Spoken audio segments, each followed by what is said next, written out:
Coffee is hot. Oh. Oh. That's good. Welcome back, everybody. We are doing 45 to 60 minutes of live side split stretching. I'm tucking my shirt so that some of the body is a little bit more visible when we do the exercises, when I'm explaining stuff. So it's not a big billowing long dress thing that I wear. Anyways, it's time. I woke up 20 minutes ago. It's time for some side splits, some stretching, some hip mobility. Ooh, I need it too. Some hip mobility warm up. And this room is cold, so this coffee is very, very, very pleasant. But I think there's enough of that. We gotta get to work. Good morning. It is 9 a.m. ish Eastern time. And we are doing our bonus live for the weekend. At 9 a.m. on the weekends, we do some extra side split stuff. Usually, our normal time is Monday through Sunday at 9 p.m. So, like 12 hours from now. So, if you're super sleepy and you're just scrolling and you're like, I can't do this right now, you can come back for 9 p.m. All right? Anyways, we do this every single day to practice consistency, to build some community, and hopefully make the suffering that we do on the floor a little bit more fun so that it's easier to stay consistent. It's easier for us to make some progress, and it's easier for us to do cool things like side splits. Okay, maybe that was a little too exciting. Too excited to get right into crazy movement. Okay, we're going to start with hip cars. Hip cars are all about moving your legs through their maximum range of motion using your own muscle power. CARS stands for controlled, articulated rotations. We're going to start by lifting this knee as high as we can directly in front of us. All right? Ooh, if you're already off balance, go hold on to something. Then we're going to open up that leg. We're going to point it off to the side. Try to keep the hips in the same spot, because if you don't, you'll start spinning around in circles or something. We don't want that. We're trying to get controlled motion, not spinning around in circles, and keep that knee high. From here, we're rotating that ankle up, so that's at least as high as you can get, but preferably you get it to at least horizontal with the knee, and then you keep going. Whee! Boom! Your hamstrings are probably going to get a little excited and maybe a little bit crampy from there. From this position, I want you to bring the leg down and back. All right? Hamstrings flexed, glutes flexed, hip flexor is stretched. That back position from the front looks just like this. We're sticking the leg back. And I know the angles make it a little bit funky looking, but when we do it one more time, I'll demonstrate. High knee, open, ankle up, down and back. That's the difference between ankle up and down and back. All right? Whew. All right. I'm going to get rid of this chair because it is a tripping hazard. And then we'll do 10 reps on the left leg, 10 reps on the right leg, and then we'll reverse the whole thing and do 10 more reps on either leg. Let's go. Keep that core nice and tight, nice and strong, and high knee. Open, ankle up, down and back. That's one high knee. Open, ankle up, down and back. That's two high knee. Open, ankle up, down and back. That's three high knee. Open, ankle up, down and back. That's four high knee. Open, ankle up, down and back. That's five high knee. Open, ankle up, down and back. That's six high knee. Open, ankle up, down and back. That's seven high knee. Open, ankle up, down and back. That's eight high knee. Open, ankle up, down and back. That's nine. Last one high knee. Open, ankle up, down and back. Oh, that is one leg. We got three more of these to do. So slowly, do a little wiggle, do a little dance, turn around, get ready to do the other side. Breathe, get some nice air in those lungs, and let's go. High knee, open, ankle up, down and back.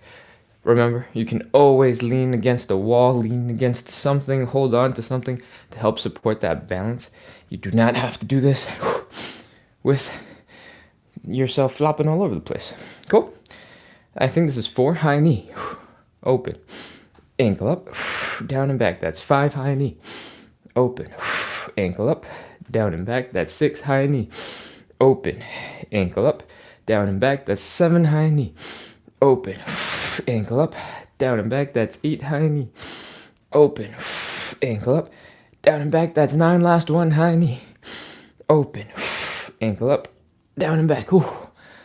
Oh, those are hip curls going forward. Again, do a little dance, do a little wiggle, and we're going to shake out our legs and talk about going in reverse. What's coming up right now is reverse hip cars, and they are basically the same set of movements. We go in reverse, but there are a couple of little things I want to talk about. One is keeping your core really strong, really tight. That's because the first move is bring this leg down and back.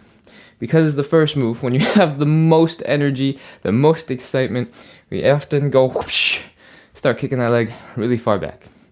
That excitement is really good, but where we're putting pressure into the back might be a little bit concerning. So, one, you don't keep your back tight, and you really focus on extending that leg back as far as you can. You start putting a lot of pressure right here in the low back. You see that arch? See that arch that's coming almost entirely from the low back? That is what I'm asking you to avoid. The way you avoid torquing while we do those leg extensions is by keeping the core nice and tight and not allowing your back to go like that. All right? Whew. Now that the one piece of the show that I needed the shirt tucked in for is done, I can untuck the shirt. I'm just kidding. Let's go. We're going reverse. Core tight. Back. Side. Ankle up. Ankle down. Knee. That's it. That's the whole thing. That's 1 rep. And you know what? We'll count it. Let's go. Back. Side. Ankle up. Ankle down. Knee. Back. Side. Ankle up. Ankle down. Knee. Again, this is all about getting to your maximum range of motion, contracting your muscles, using them, getting them stronger, and getting better at mobility at the same time. I think that's 4. 5. Back. Side. Ankle up. Ankle down. Knee. 6. Back. Side. Ankle up. Ankle down. Knee. 7. Back. Side. Ankle up. Ankle down. Knee. 8. 2 more. Back. Side. Ankle up. Ankle down. Knee. 9. 1 last one. Back. Side. Ankle up. Ankle down. Knee. That's 10. Oh, man. We got 75% of our hip cars done. We got one last leg to do. Let's go. Again, core tight. Nice and strong, like you're bracing for some punches. And extend your arm out for balance if you need it. Let's begin. Back. Flex the hamstrings, flex the glutes. Feel the stretch right here in the hip flexor. Lift the leg directly to the side. Rotate the ankle up. Bring the ankle all the way down. Lift that knee as high as you can. Bring the knee forward. 1 rep. Back. Side. Ankle up. Ankle down. Knee. That's 2. Back. Side. Ankle up. Ankle down. 3. Back. Side. Ankle up. Ankle down. 4. Back. Side. Ankle up. Ankle down. 5. 5 more. Back. Side. Ankle up. Ankle down. Knee. 6. 4 more. Back. Side. Ankle up. Ankle down. 7. Back. Side. Ankle up. Ankle down. 8. 2 more. Back. Side. Ankle up. Ankle down. 9. Last one. Back. Side. Ankle up. Ankle down. Knee. 10. Man. Those are hip curls. That is our first warm-up exercise. Hopefully, after those, you're feeling like you got a little bit better range of motion, a little bit more access to that mobility without your hips going, ooh, and then you've fallen over onto one leg. And we're going to do something a little chiller now, because those are so tiring. We're going to do elephant walks. But the first thing we're going to do is we're going to fold into this L shape, folding at the hips, and hanging out a little bit in this hamstring stretch. For most of us, probably, if you got a tight-ish lower back, all lower back injuries, just lower back genuine discomfort, this will be nice. Just chill, Relax. Give your back a couple seconds for those spinal erector muscles, those other whatever muscles are uncomfortable here in the low back. A second to relax. And breathe. Once the tension in your low back is gone, if you had low back tension to begin with, you're going to start feeling it in your hamstrings. It's going to start building up in your hamstrings. And what we want to do now is move. We're going to bend one knee. We're going to straighten out one leg. We're going to fold our belly button down into the ground. And we're going to switch from side to side. You don't have to be super aggressive with this, especially if you've been on every single live this weekend. This is live number 3, by the way. And if your hamstrings are super sore and super tired, you can take the intensity down on the level and continue. If this is your first time joining in, keep on going, crush it, fold that belly button down, bend that knee, slowly switch to the other side. If you're feeling a stretch in your hamstrings, great. You might also be feeling a stretch just underneath your glutes, above your hamstrings. That's where your hamstrings turn into tendons, and your tendons attach into your hips, into your pelvis. And that is probably why you're feeling that stretch, because it's still your hamstrings, kind of. From there, you might also be feeling your calves getting a little tingly, your toes getting a little bit tingly. And that is often called nerve flossing, nerve stretching, nerve gliding. That's relatively normal. As long as you're not going explosively into the stretch on either leg, it should be fine. Keep on going, switching over nice and slow. And hopefully, at this point, you've noticed, oh, hey, you know what? This stretch started pretty rough. And now it's not so bad. It's okay, I can do this. With that sort of confidence, you gotta bring your belly button down deeper into the stretch. Fold, fold, fold, fold, fold. 5 more seconds. 5, 4, 3, 2, 1. 0. All right, pop into a little bit of a squat. We need to wake up our lower back muscles real quick and then come back into standing. Whew, that is the first half of our second warm-up exercise. We're going to shake out our legs, do a little dance, move that spine, and get into part 2. Part 2 is thoracic rotation. It looks like that. We're just rotating our spine. However, we're going to do it from the same position that we were just in, with one knee bent, one leg straight, and our belly button folded forward. That's why it's part 2 of the previous one. All right. From here, we're going to take the arm from the bent leg side. We're going to reach across the body to the straight leg. We're going to push against that straight leg to help open up our chest towards the direction of the straight leg. So right leg is straight, left hand on right leg, chest rotating to the right, and then we're extending the right arm up into the air. Whew. And we're going to rotate our neck to the right to look at that arm. Look, look, look, look, look. See. And try to reach as far back behind you as you can. When you've reached as far as you think you can, I want you to take a small breath in and exhale and reach further. Oh, usually when you exhale, you reduce the pressure in your lungs and you're able to get a little bit more twist going. So taking a tiny bit of air, reach and exhale at the same time and see if you can get a little bit more. Cool? Other side. One leg bent, one leg straight. Arm from the bent side, reach into the straight side, push it against the outside of that leg, rotating the chest. Open, open, open, open, open. Open, open, open, open. Breathe. Exhale. And come on back down. That is 1 total rep. We're doing 5 in total. That means we got 4 more to go. Let's do it. One leg bent, one leg straight. Arm from the bent leg side across, pushing against that leg. Open up that chest. Reach over your shoulders and behind you. Your neck is looking at that hand and also rotated. And breathe. Reach. Oh, down. My shoulders are tired. Okay, other side. Bent leg, straight leg. Reach. Reach. Breathe. Exhale. Oh, that's 2. Right? There's only 2? Do we have 3 more? Oh, man. Okay. Bent leg, straight leg. Hold. Reach. Breathe. Oh, other side. Reach. That's 3. 2 more. Keep going. Reach, reach, reach, reach, reach, reach, reach. Exhale. Keep on going. Other side. Reach, reach, reach, reach, reach. Exhale. That's 4.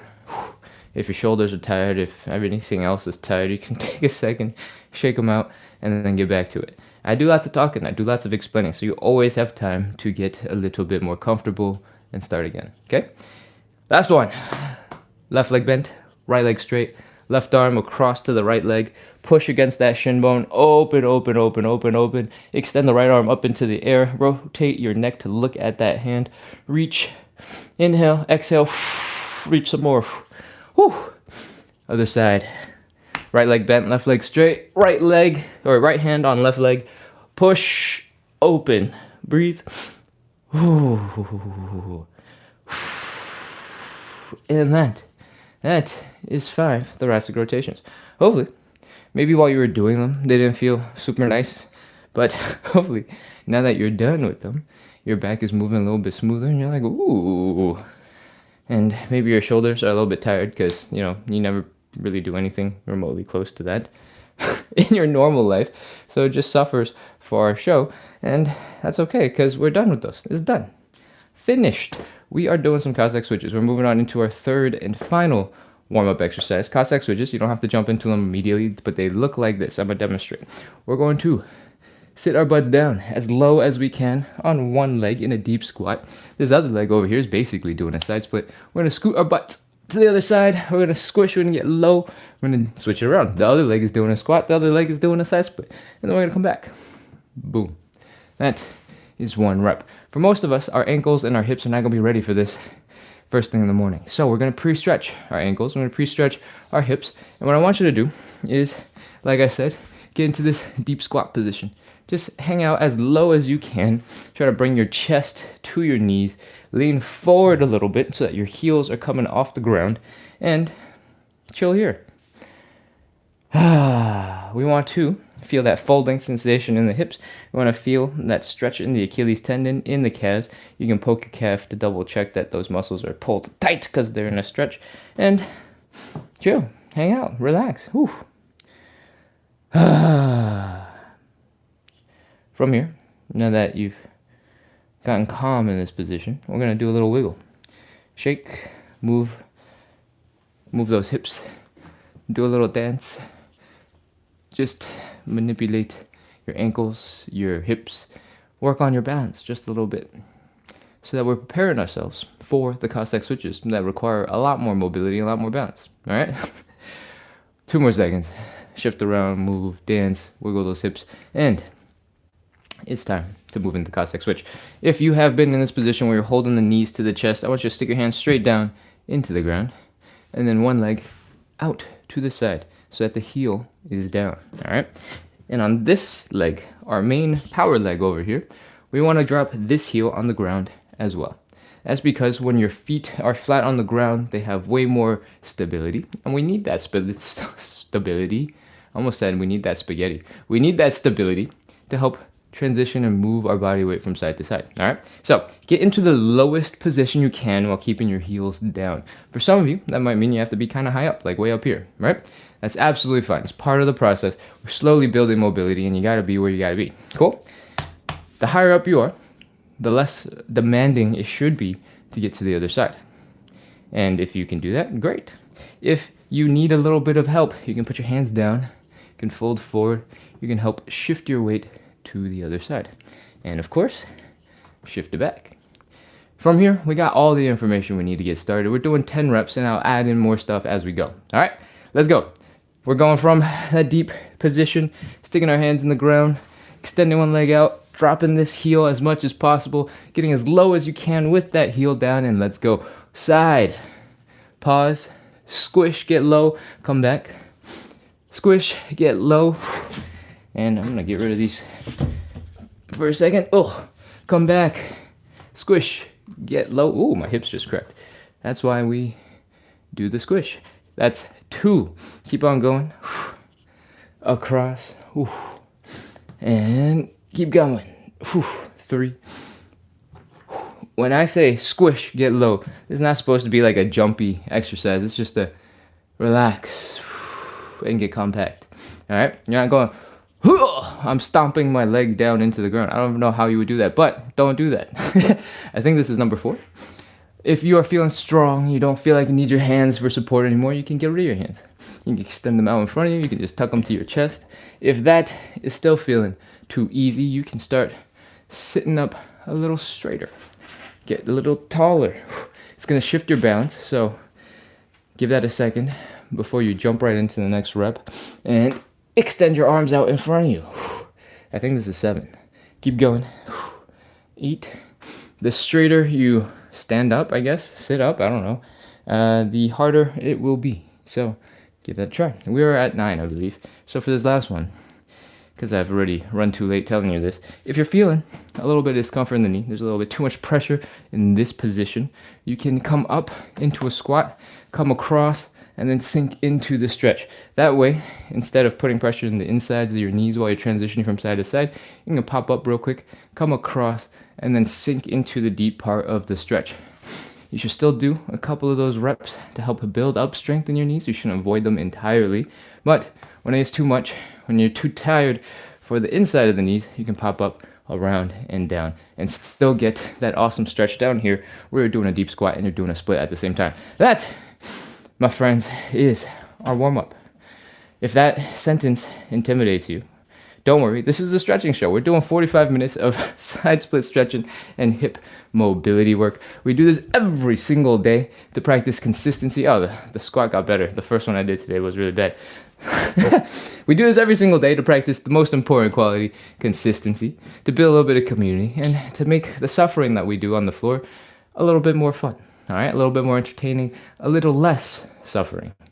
And if you like that, if you need a little bit of assistance staying consistent with your side splits, with your hip mobility, with your movement, make sure to hit follow, hit subscribe, coming back, because we're here every day trying to support you, all right? What else? It's time to get into our stretches. The first stretch that we're going to do is a hamstring stretch. And because it's a hamstring stretch, actually, that's not a because for anything. The way we set up the hamstring stretch is by having this knee come down on the ground and one leg extended. And then we fold forward. Right? It's a very stable, low to the ground position, but we put a whole bunch of pressure onto our knees. So I recommend you go grab something to pad the knee. I got this big old chunk of foam. It is not at all necessary for you to have a big old chunk of foam. You can use an old flip-flop. You can use a dog bed. You can use a couch cushion. You can use a decorative pillow. You can use shoes you don't care about. Dirty towel. Just roll it up, stick it on your knee. You don't ever have to sniff your knee, so it's fine. Cool? All right. When you've grabbed your towel, actually, while you go grab your towels and roll them up for stretching, I'm gonna grab a sip of coffee. My mouth is so dry. I talk a lot. Oh, okay. Whew. I probably should have looked at the chat. My bad. All right, let's continue.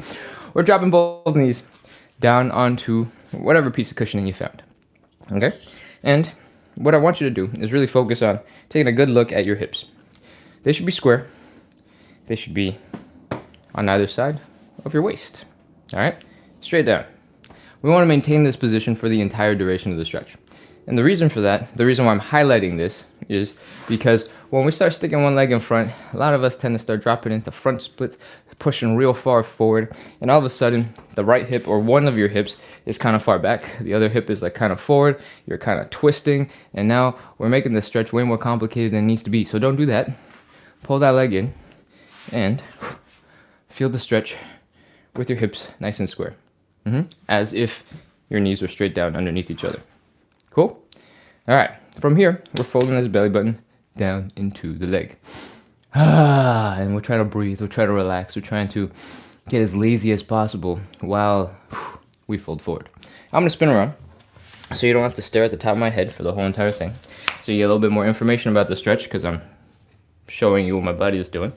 And you don't have to move because I can't see you at all. From here, while you're folding forward, I'm going to have to dial back the intensity. I went a little too hard last night. My hamstrings are very sore right now. So I'm not going to push them as hard as usual. But what they should look like, or what it should feel like, is your belly button is approaching your leg. All right? It's not about your chest. It's not about your head. It's not about your neck. You're not trying to smash your knee into your face. If that is what your muscles are forcing you to do. If you're feeling a whole bunch of tension in the back of your neck, in your shoulders, you're working too hard. Relax. If your back is arched because you're relaxed, that's fine. But if your back is arched because you're trying desperately to smash your face into your knee to fold forward, you're working too hard. Chill out, okay? Most of the stretch, almost all of it, is coming from right here in the hamstrings, and you maybe might feel a little bit in your low back, all right? Anything above that is too much. Chill out, relax. All right, from here, we've been here for a little bit. Hopefully you've been breathing, been chilling, been getting lazy and trying to flop forward, sighing all of the air out of your lungs, ho, ho, ho, ho, while we fold forward. Because we're going to pick up the intensity right now. Y'all ready? We're going to take a big inhale. And this inhale, I want you to put a lot of air into your lungs, but I do not want you to inflate like a balloon and pop up into standing. All right? I want you to stay in that stretch and inhale a bunch of air as much as you can. From here, we're going to exhale slowly. And as we exhale, we're going to try our best to fold that belly button down deeper into a stretch. Okay? That's it. Let's go. Inhale. Exhale and fold. We're in a new position. Try and hold this position. Try to breathe. Try to relax. Try to let those hamstrings do whatever they need to do to relax. Relax your calves, relax your toes, relax your feet, relax your glutes, relax your low back. Just imagine everything relaxing, and hopefully reality will match your imagination at some point. Take nice big breaths in. Exhale. Sigh. Flop into a little pile of you on the floor, and hopefully your hamstrings will have relaxed a little bit and got a little bit more comfortable here in this position. All right. We're going to do one more inhale, exhale, fold. I know, it sounds torturous. Let's go. Inhale. Exhale and fold.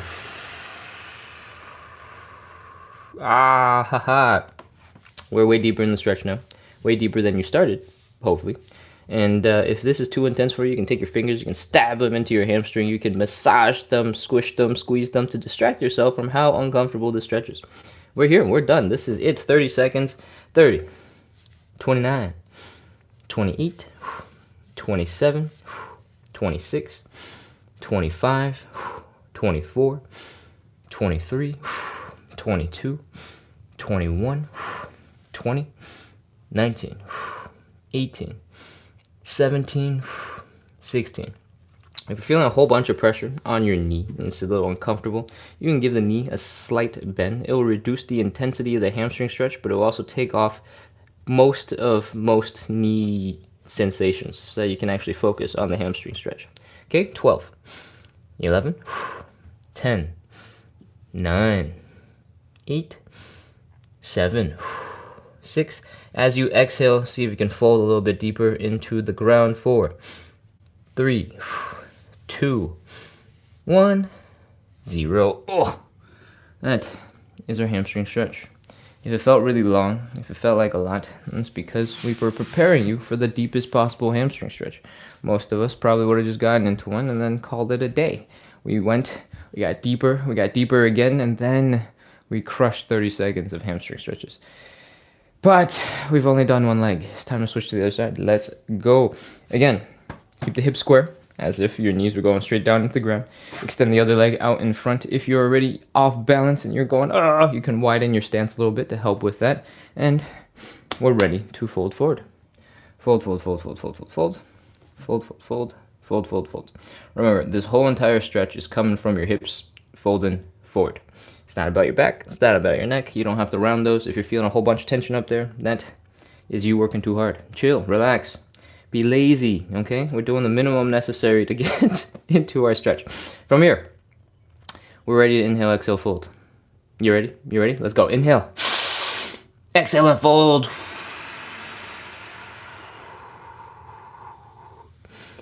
That is the first one. Breathe. Chill, relax, relax the calves, relax the feet, relax the toes, relax the glutes, relax the low back, or imagine relaxing them, trying to not have any tension in them, and hopefully your imagination will match reality at some point. Cool? All right, let's go. One more inhale, exhale, fold. Inhale. Exhale and fold.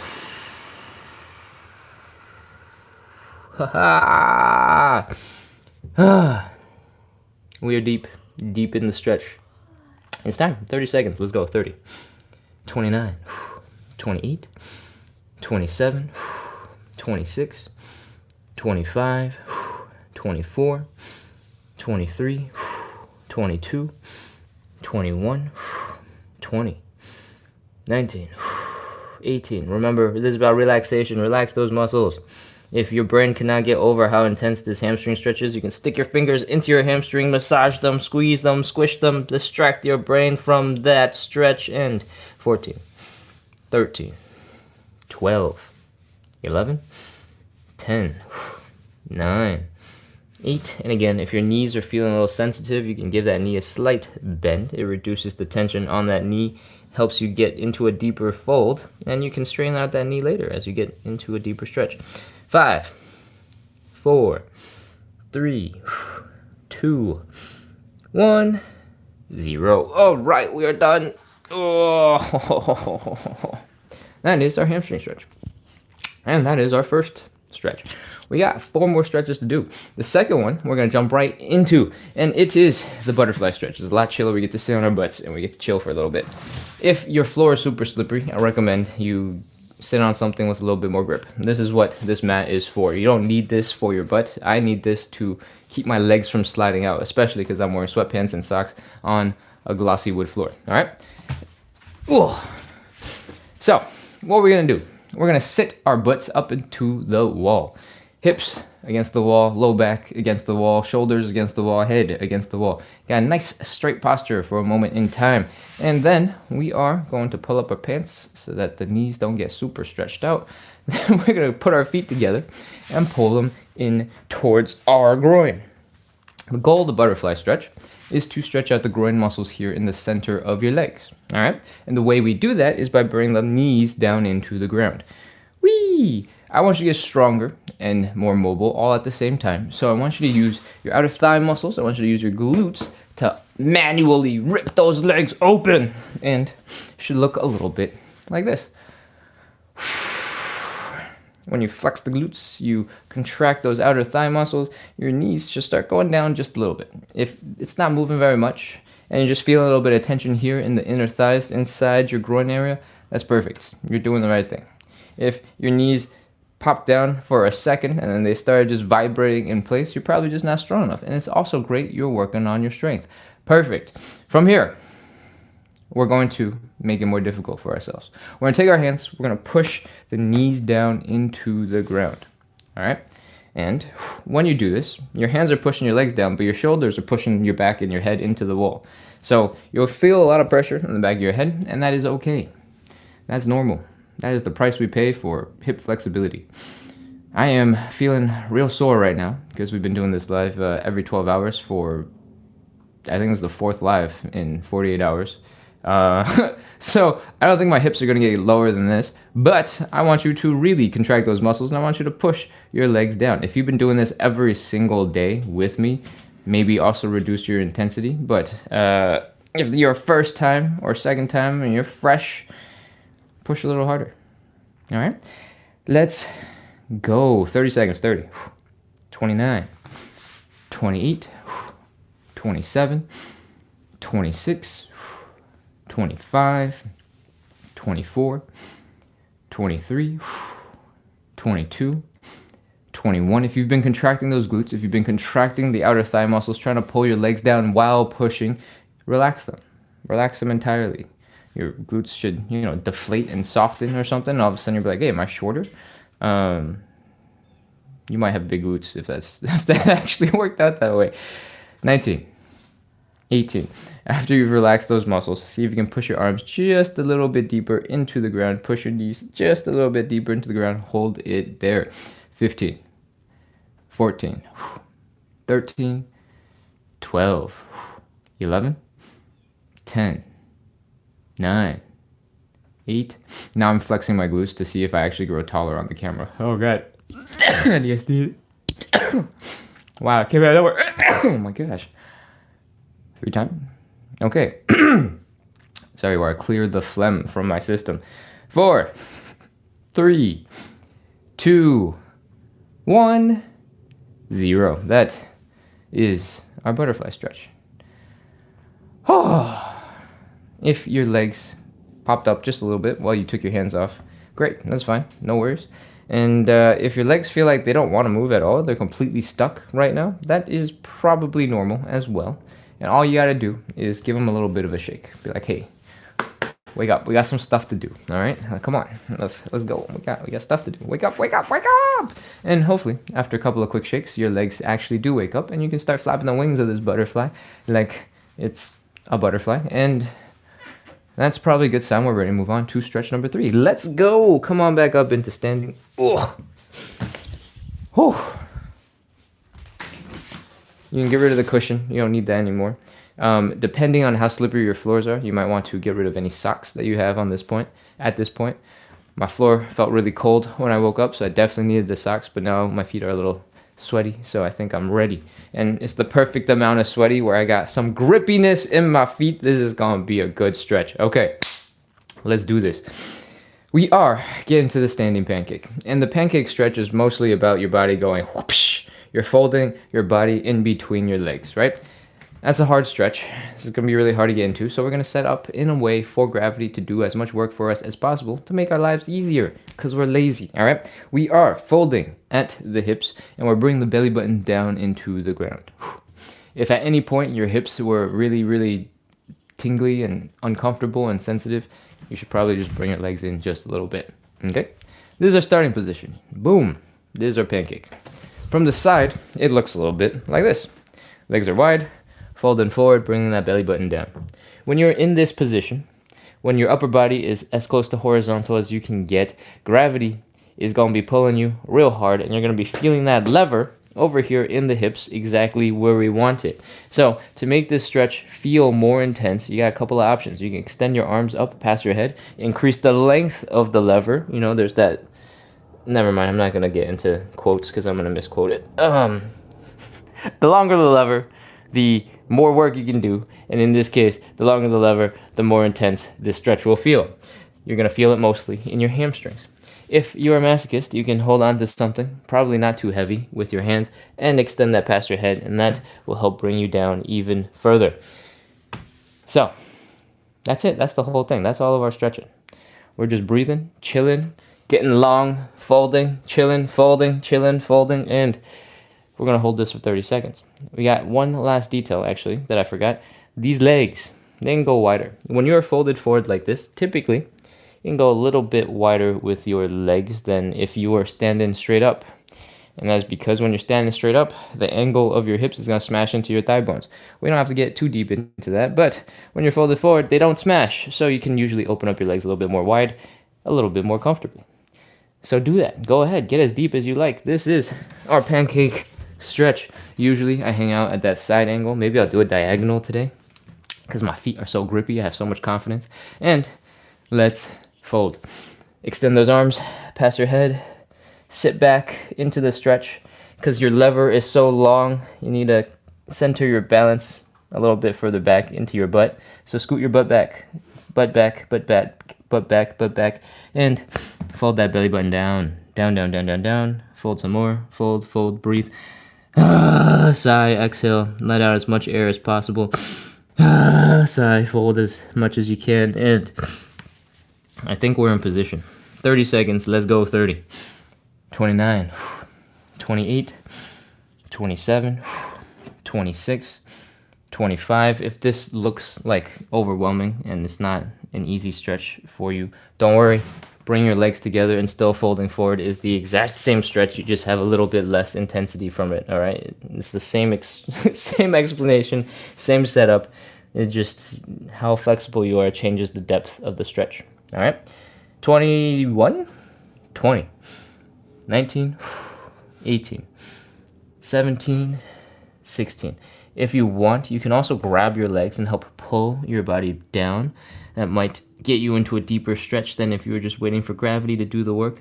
You can give that a try and see how that goes for you. 13, 12, 11, 10, 9, 8. Remember, it's all about the belly button. It's not about your neck. It's not about your chest coming down to the ground. It's about your belly button. 7, 6, 5, 4, 3, 2, 1, 0. All right. Come on out. of that stretch. I try to demonstrate a little bit with the legs closer together so it doesn't look as crazy for some of our folks who've been asking for a beginner version of that stretch. And I've been trying to tell you guys, it's the same stretch. I just have my legs slightly wider. All the details are the exact same. All the same moves since 400 plus days ago of this daily life. And and all the same suffering apparently, because I can't move right now. If you're stuck in your pancake, bring your heels in, bring your toes in, bring your heels in, bring your toes in, bring your heels in, bring your toes in, bring your heels in, bring your toes in, until you get something close to standing. You might be a little hunched over because we're folded forward for so long. You might look a little bit like a man with a cane, and that's all right. Take your time, push those hips forward, stretch out, and we're done. That's our standing pancake. In the standing pancake, depending on how deep into this stretch, how wide you open your legs, you're going to feel more or less of a stretch here in your inner thighs. The standing pancake puts a lot of pressure on these inner thighs because we're actually standing here and we're just waiting in this position. That means these muscles, your inner thighs, are getting stretched, but they're also contracting. And the con is it gets really uncomfortable real fast. The pro is you're getting stronger as you sit in this position, and we need that strength in order to teach our brains that we can control this position. So this is why we do the standing pancake, because we're trying to teach our brain, hey, this is fine. Look, see, I'm so strong, I can hold it right here, right? Once you've convinced your brain, it gets a lot easier for you to get stretchy, all right? The other place you're going to feel that stretch, the standing pancake, is in your hamstrings. It doesn't matter if your legs are together and you're just trying to touch your toesies, or if your legs are really far apart and you're trying to touch somewhere in the middle. As long as you're folding forward, your hips are folding forward, your hamstrings are going to get stretched because your hamstring muscles attach just below the knee and behind the knee, all the way up to the bottom of your pelvis. Anytime you fold forward, your bottom of your pelvis is coming up, and that means it's requiring more of a stretch. It's getting longer, right? All right, that is our third stretch. We got two more to do. The next one is either the pigeon or the figure four. If you've got a favorite, go ahead and jump into that. Yesterday, I did the pigeon for 2 rounds, so today we're going to do the figure four for 2 rounds. 2 rounds as in the 9 a.m. live and the 9 p.m. live. And both stretches look a little bit like this. We're going to cross our leg over to the other knee, rest it just above the knee. So you got this thing that kind of looks vaguely like the number 4. And then we're going to raise that leg up to the belly button and bring the belly button down to that leg. And we're going to fold and we're going to compress, and it's going to look like this. All right. From here, you're going to feel a stretch out here in the side of the glute, right? That's where we're going to feel most of the stretch. But for most people, you also feel it here in the side of your legs, in your hamstrings, maybe in the foldy part of your hip while you're in that position. And that's all good. That's normal. If it gets too intense, you can always dial it back. You can adjust, you can tweak. But it's time to get on the ground for figure four. For the figure four stretch. And again, you can do whatever you want. You can do pigeon, you can do figure four. I just happen to demonstrate one stretch per day. For the figure four, we are crossing that leg over a leg, making that triangle shape. If I extended the leg, that'd be that number 4 upside down that we were talking about earlier. And we're gonna extend one leg through the triangle we just made, one arm through the triangle we just made, one arm around the other leg. We're gonna pull that knee in towards our chest. Okay? If you've done some stretching before, you've done the pigeon before, and you know how deep into that stretch you can get, you know that if your arms are fully extended right now, you are not in the deep, you're not remotely close to a deep stretch. So pull that knee in towards your chest. You're going to feel a whole bunch of tension in your legs. They're not going to want to come in, but pull and then breathe. Exhale. As you exhale, pull your leg in a little bit deeper. Breathe. Exhale and pull a little bit deeper. Pause a little bit because you don't want to hyperventilate. And breathe. Pull that leg in as you exhale.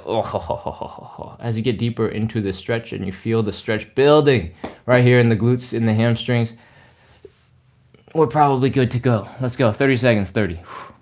29. 28. 27. 26.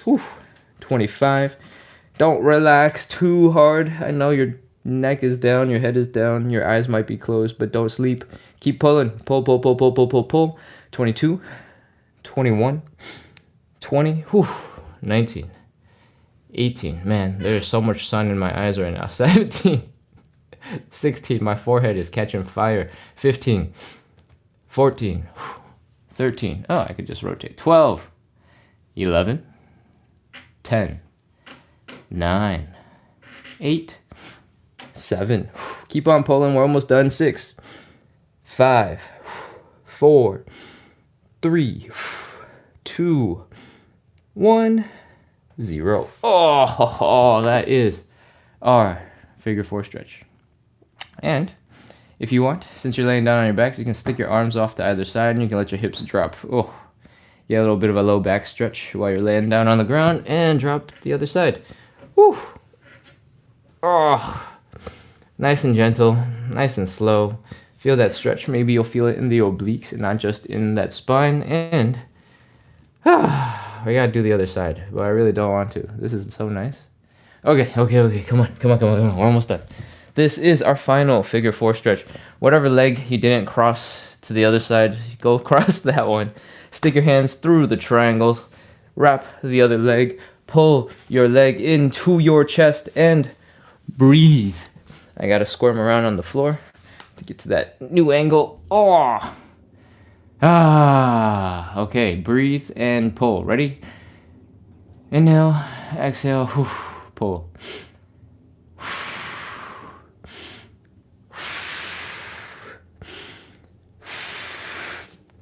Pull that knee in. Pull. And 30 seconds. Let's go. 29, 28, 27, 26, 25, 24. I emphasize the pulling because usually you can get into a deeper stretch than what you would default into when you get into the figure 4. And if you really genuinely cannot, you don't have to keep pulling. I'm just trying to motivate all of the rest of us who I have been telling to be super lazy this whole entire time to not be lazy, all right?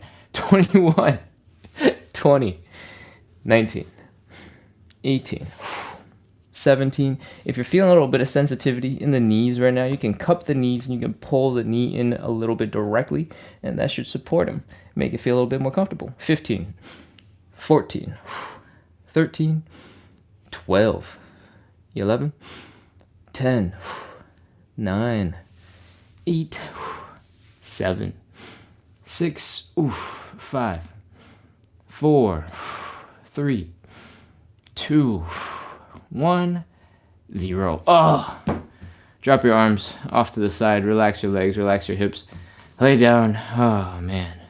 If you want, at this point, you can drop your hips, drop your knees from side to side, and relax that low back, get a little bit of rotation, get a little bit of twisting.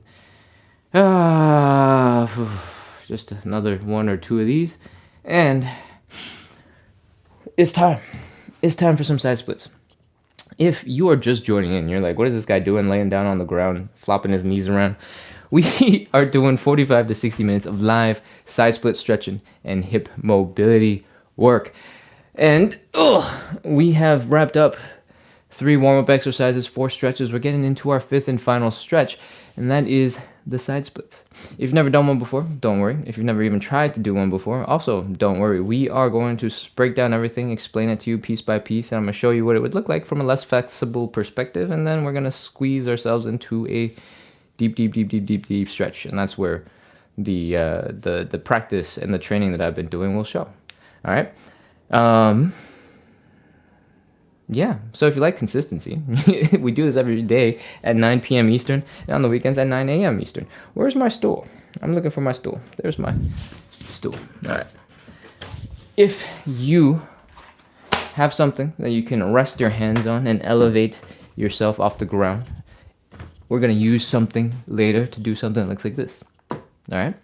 And if you can find or think of something that might work, a stool, a couple of old textbooks, some yoga blocks, you can go ahead and go grab that. You don't need it right now, though. Just know that you might need it later. Cool? All right. It's time for side splits.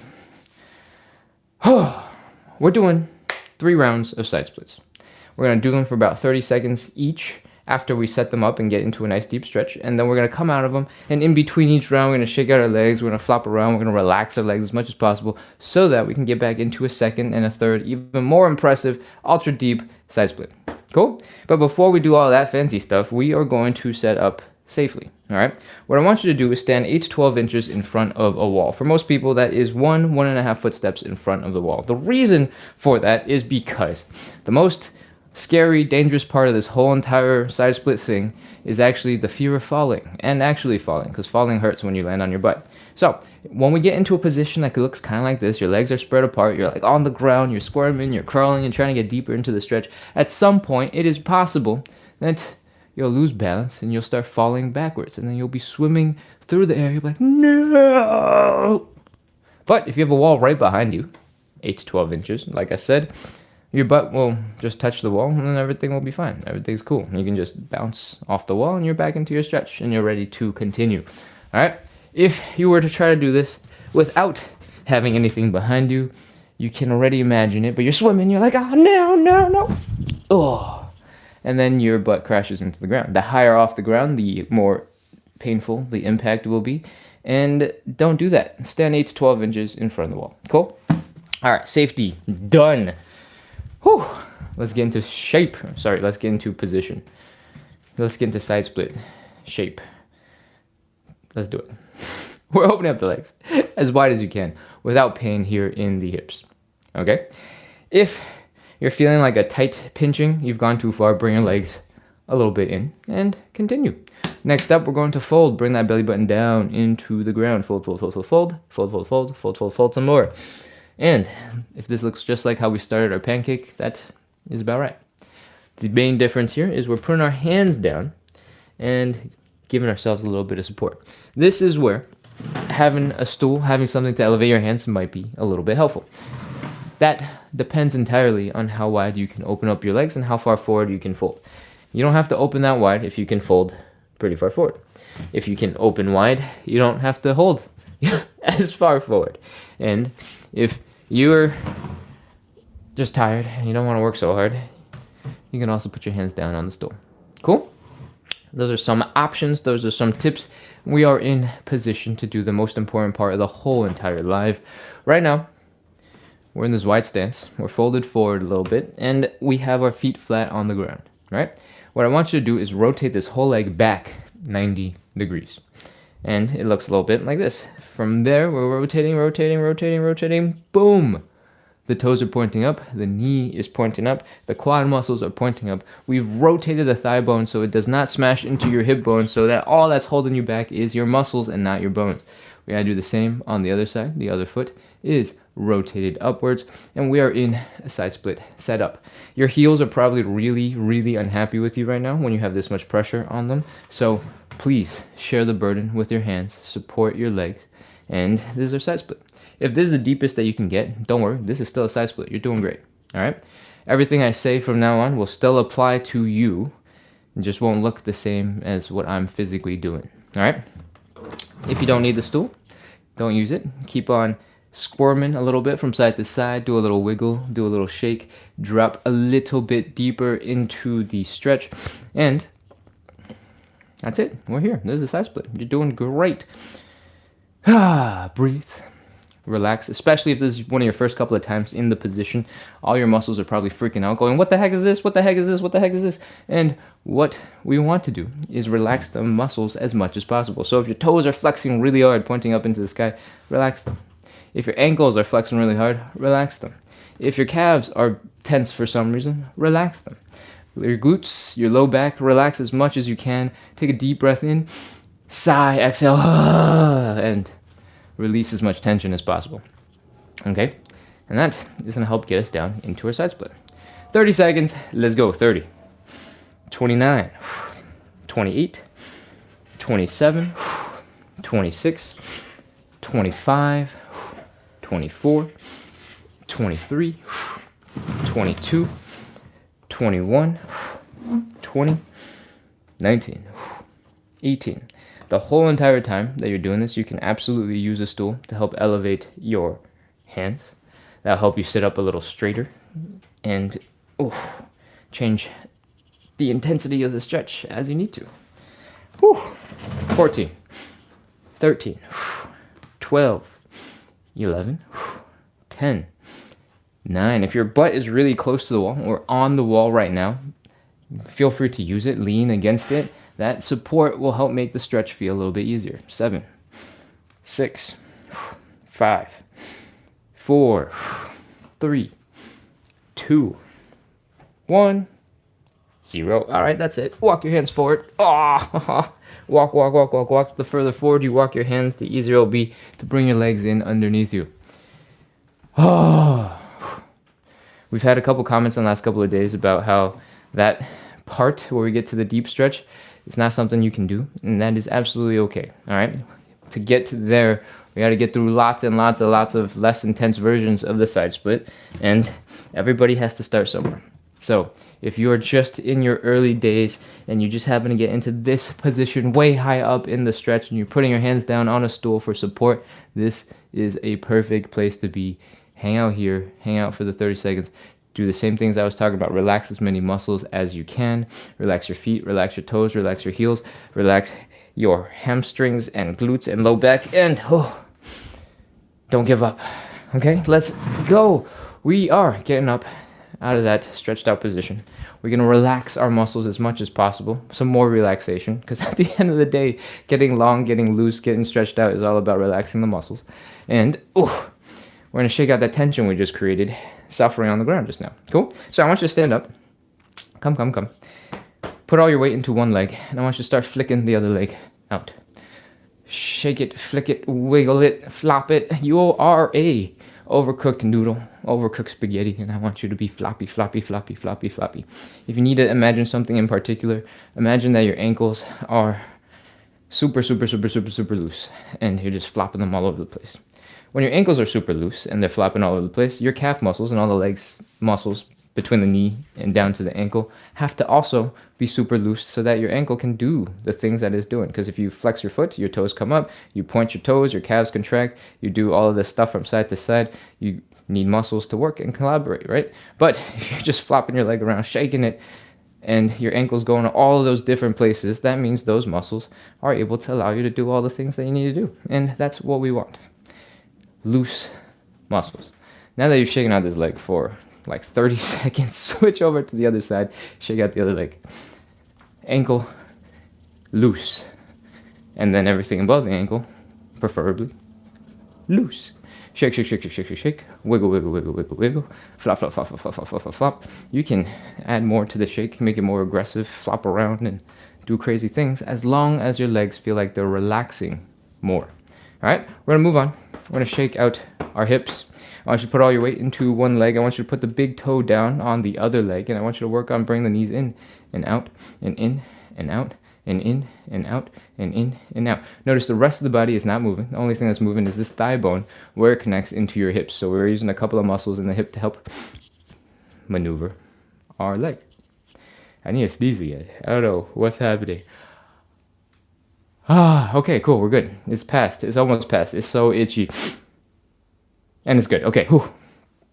Bring the knees in and out.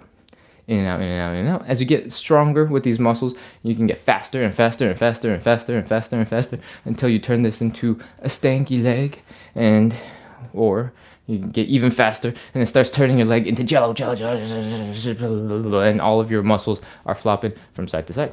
Cool? We gotta do the other leg. All your weight is in one leg. Big toe is down, rotating the knee in and out, and in and out, and in and out, and in and out. Lean some more, get lazier, straighten out that leg, and start flopping that leg around. In and out, in and out, in and out, in and out, in and out. And of course, do some stanky leg for funsies, and we're probably relaxed. All right? I usually have a more strict version of what we're trying to do, but I don't think it really matters because the only thing that is important is that your hips are relaxed and your legs are relaxed. So most of the time, just gentle movement will get you most of the way there. And I don't need to explain any further. Let's get into some more side splits.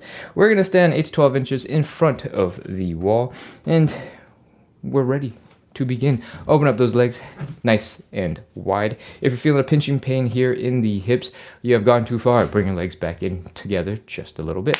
From here, we're focusing on the belly button. We're folding it forward, down into the ground. And if you can, I want you to put your hands down. When you're folded forward, you might also be able to widen your stance, because bone stuff. If you like, you can use a stool. If you need to, you can use a stool. Elevate your hands makes the whole thing a little bit easier.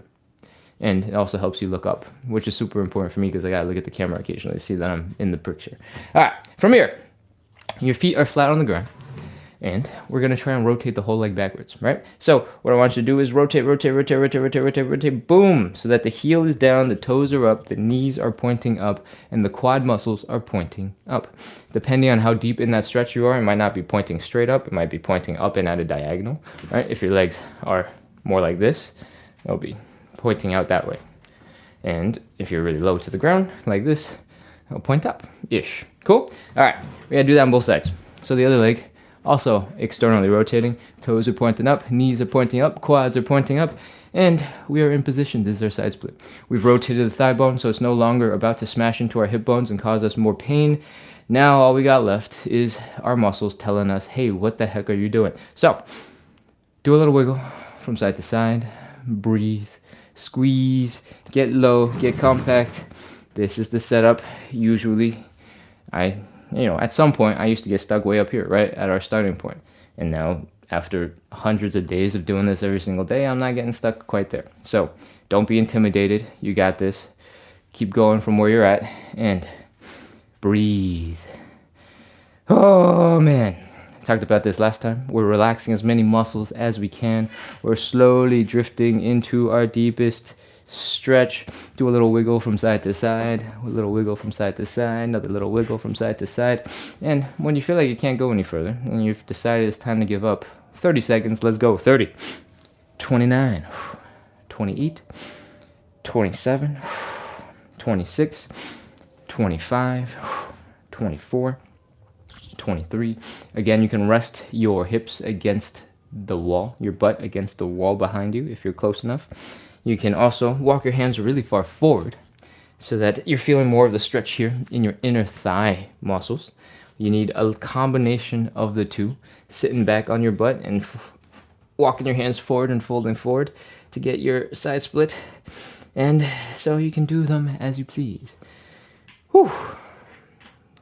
Have I started counting? 30, 29, 28, 27, 26, 25, 24, 23, 22, 21, 20, 19, 18, 17, 16. If any stretch position gets too intense, you want to take a break, you can walk your hands back or you can walk your hands forward and switch to a different one.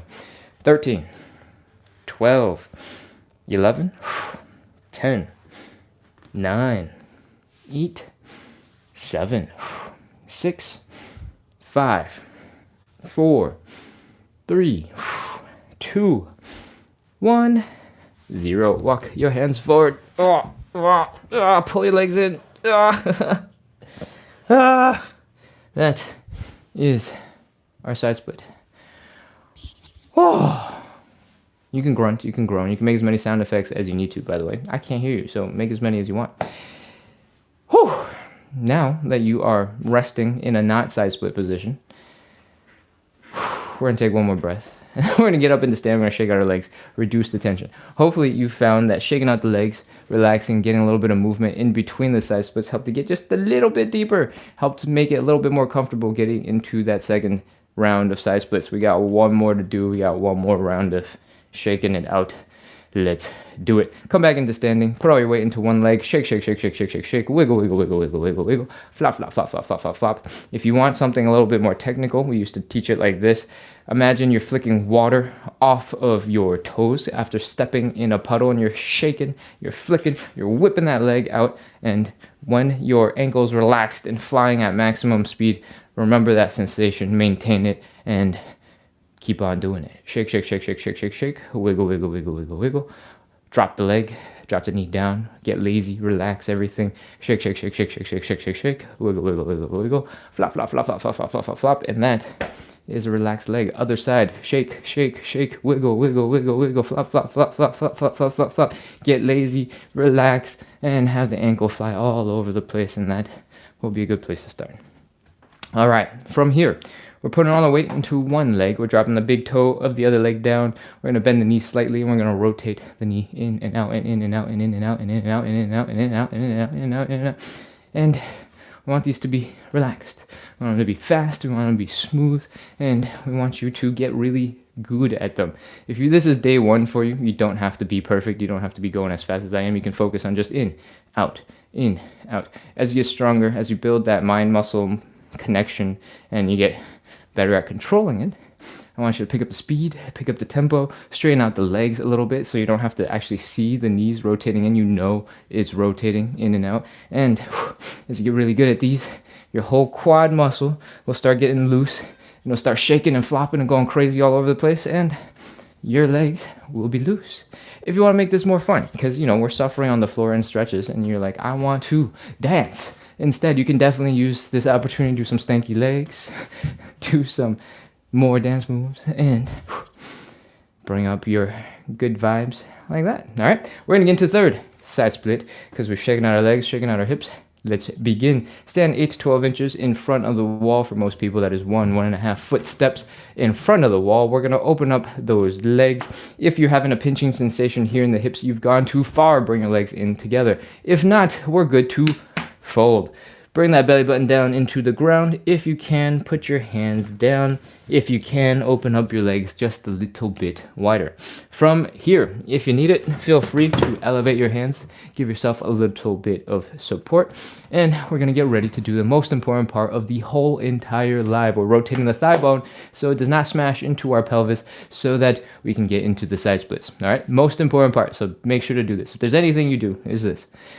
Feet right now are flat down on the ground. We are rotating the whole leg backwards so that the heel is now down, the toes are up, the knees are pointing up, and the quads are pointing up. Once you've done that on one side, we gotta do the other side. Boom! Toes up, knees up, quads up, and this is our side split. This is the beginnings of a side split. If this is where you get stuck, that's absolutely fine. You are doing perfect. All right? If you have been doing this a little longer, or if you're just more flexible right now, take advantage and go a little deeper. Push, push, push, push, push, push. Do a little wiggle from side to side. Let those muscles relax as you push yourself into a deeper stretch. If you don't need the stool anymore, you can get rid of it. If you like the stool, you can keep using it. That is entirely up to you. Keep on wiggling from side to side. Push your legs out just a little bit further. We're almost there. As you get into a more intense stretch, try to relax as many muscles as possible. Your toes, your feet, your calves, your glutes. I said the words relax as many muscles as possible, and I literally dropped like half an inch because I actually relaxed the muscles when I said that. And it makes a huge difference. Whew. So, again, use the back wall to rest your butt on for a more upright, straddle-looking side split. And walk your hands forward for a more inner thigh focused side split stretch. I hope you're in position because it's the last one. 30 seconds. Let's go. 30, 29, 28, 27, 26, 25. Add in that little wiggle from side to side occasionally. See if you can get just a little bit more. 23, 22. Focus on relaxing. Relax the feet. Relax the toes. Relax the hamstrings. Relax the quads, relax the calves, relax the glutes, relax the low back. If that list is too long, pick 2, pick 3, slowly move up and down your leg, going, this needs to relax, this needs to relax, and then add in a little wiggle from side to side so you get a little bit deeper. I forgot how long we counted to. 12, 11, 10, 9, 8, 7, 6, 5, 4, 3, 2, 1, 0. That's it. That's it. Walk your hands forward. Oh, bring your legs in underneath you. Oh, the more stretches that we do, the easier it is to get into side splits, but the harder it is to get out of them. It's funny how that works. If your hips are crying and they're ready to call it quits, don't worry, we're basically done. We're gonna do a couple more shaky shakes so that your legs are loose and relaxed so you can get back to whatever else you gotta do this wonderful Sunday morning. And then we're gonna do some joint checks just to make sure everything is working well together in your joints and with your muscles, and then we'll be done. All right, so let's go. One leg, shaky, shaky, shaky, shaky, shaky. The other, shake, shake, shake, shake, shake. Wiggle, wiggle, wiggle, wiggle. Flop, flop, flop, flop, flop, flop, flop. As you get more comfortable with relaxing your muscles on demand, shaking out the tension, you will need less and less time to do it. 5 to 10 seconds is plenty, and you might not be there just yet, but with a little bit of practice, with a little bit of intention, in a couple of days, maybe in a couple of weeks, you'll have mastered this shaky, shaky, shaky, shaky, shaky thing. All right. Whew. Once your legs are relaxed and shaken out, your ankles have flopped all over the place, we're ready to move on to get some hip action. Put your straight leg down into the ground. Drop the big toe of the other leg down into the ground and rotate that hip in and out and in and out and in and out and in and out and in and out, in and out. You can work on full range of motion if you like, in and out and in and out and in and out.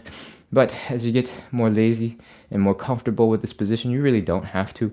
Again, we're building some strength, we're building some range, but we're also trying to relax these muscles and shake out the leg.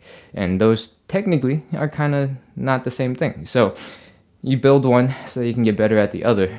And we want to shake out the leg. Shake, shake, shake, shake, shake, shake. Pick up the speed, change the direction faster, straighten out the leg, put even more weight onto this leg, even less weight on that leg, and when everything is relaxed, your quad muscles should be flopping all over the place, all right? You don't have to get there today, but know that it's possible. Other side, knee in, out, in, out, in, out, in, out, in, out.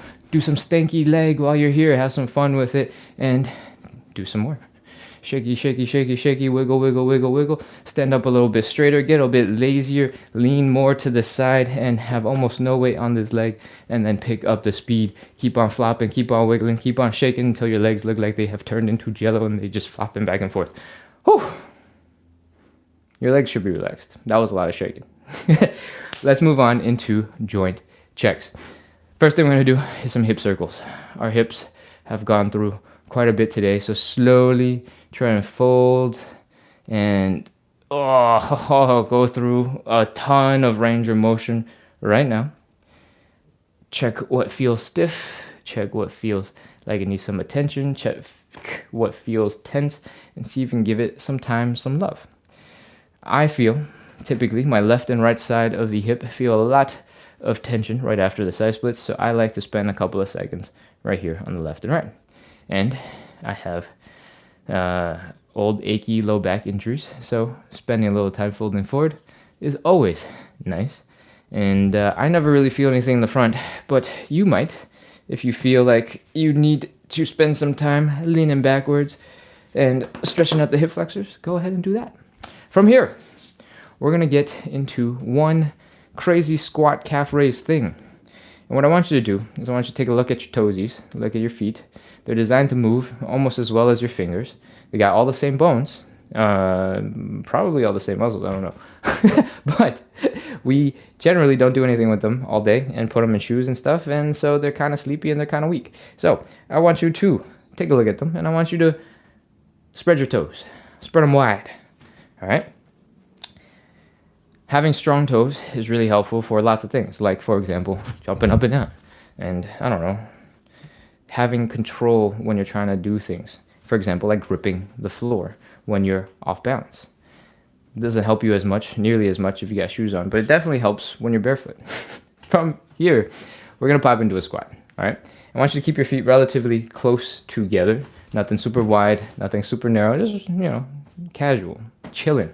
From here, we're going to fold ourselves into a little bit of a squat, trying to bring our chest down to our knees.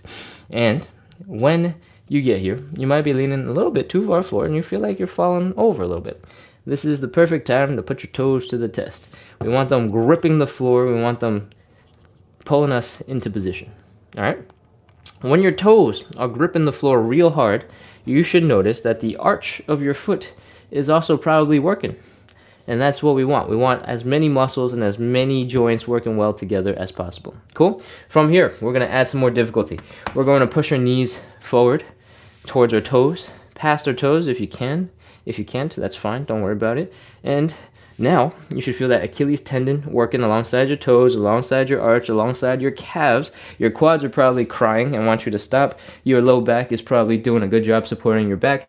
And we're going to wrap this up real soon. I want you to focus on that big toe on both feet. I want you to lean forward into a calf raise so that your weight is focused on that big toe. And then come on back down. And then big toe. And then come on back down. If you need a little bit of support, you can put your hands down. And once your calves are ready to call it quits, you can come back up into standing and we're done. If you're able to do some of that, most of it, you're able to get your toes to work really well with the arch, with the bottoms of your feet. You're able to get your Achilles tendon stretched out, working hard with your calves. Put a little bit of pressure into those knees, work those quad muscles, work the glutes and the low back, and fold at the hips and at the knees and at the ankles. All right, we're able to get a whole bunch of different muscles working well together and then force them to do crazy things like balance while doing calf raises, right? So if you're able to pull that off, chances are your joints and your muscles are working well together and you're probably set up to go do whatever else you got to do today. Hope you enjoyed the live, because this is where we're wrapping up. We just wrapped up with, what time is it? 10:17. 77 minutes of live side split stretching and hip mobility work. We do this every single day at 9 p.m. Eastern, Monday through Sunday. It is currently not 9 p.m. Eastern, and that's because on the weekends we go live at 9 a.m. as well as 9 p.m. And since it's Sunday, this is the last AM one for a whole week. And I will tell you, my hips are looking forward to it because I go too hard on the weekends and my hips are tired. If you need a little bit of help practicing consistency, if you need a little bit of help working on your side splits, working on your hip mobility, this is the live to be at. If you got the time to make it, come on back, hit follow, hit subscribe, and keep working on your side splits with us. We practice consistency every single day. We do this show live every single day to keep me accountable, but help to keep you accountable at the same time.